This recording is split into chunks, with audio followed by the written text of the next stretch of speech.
It's pitch black. You're 800 feet beneath the surface of the earth, deep inside a freshwater cave. The pressure is immense. Your lungs ache and your limbs grow heavy. Every breath you take is calculated. Every second counts. One wrong move and you never make it back. This is the haunting story of Boesmansgat, a deadly underwater cave located in South Africa, and the two divers whose journeys into the abyss would end in tragedy.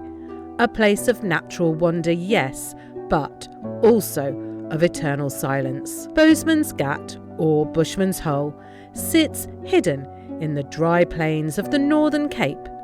At over 5,000 feet above sea level, it's already a high altitude challenge, but beneath its still surface lies a vertical tunnel that plunges over 1,000 feet straight down. The water is near freezing. Visibility is poor, and the deeper you go, the more dangerous it becomes. In 1994, 20-year-old Deon Dreyer, a South African diver with a promising future, took on Boesmansgat. He was strong, confident, and passionate about diving, but that dive would be his last. During his ascent, Deon likely suffered a blackout due to shallow water hypoxia.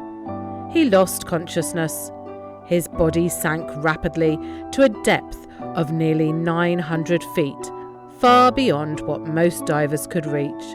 Recovery was deemed impossible. His family was left with questions and an unmarked grave deep below the surface. A decade later, Australian diver Dave Shaw came to Boesmansgat.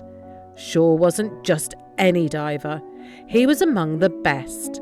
An airline pilot by trade, he had already completed record-setting dives around the world. But Boesmansgat called to him. In October 2004, while exploring the cave at a record depth of 270 metres, Shaw's headlamp illuminated a chilling sight. Deon Dreyer's body perfectly preserved in the dark, cold water. Most would turn back, but Shaw made a different decision. He wanted to return to bring Deon home. The mission was daring. High-altitude diving at this depth was incredibly complex. Shaw and his support diver Don Shirley spent weeks preparing.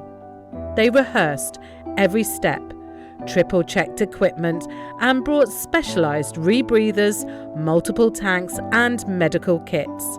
But no amount of preparation could eliminate the risk. At dawn, on January the 8th, 2005, Shaw descended into the abyss one final time. A helmet camera recorded the dive. Everything was going to plan. He reached Deon's body, but when he tried to secure it into a body bag, the situation spiraled. The body was tangled. Unexpected gas expansion made it buoyant.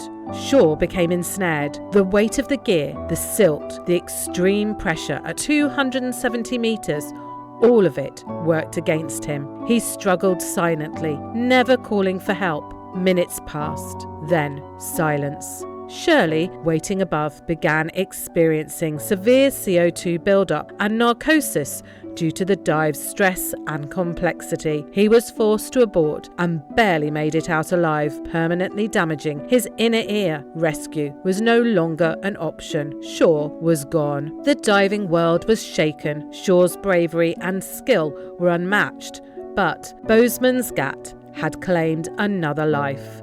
Another soul swallowed by the abyss. And then something strange happened.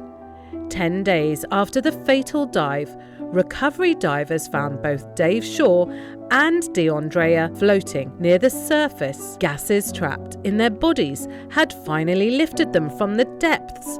It was as if the cave itself had released them. Closure. After 10 long years, Dreyer's parents could finally lay their son to rest, and Shaw's family, though heartbroken, knew he had fulfilled his mission, not just to dive deep, but to do something meaningful, to bring peace to another family. Boesmansgat remains one of the world's most treacherous dive sites, not because of its depth alone, but because of its legacy, the courage, the risk, the price of ambition, the reality of human limits. Dave Shaw and Deon Dreyer remind us that even the strongest among us can fall. But their story also speaks to courage, loyalty, and the human need to honour the fallen. They were more than divers. They were explorers of the unknown.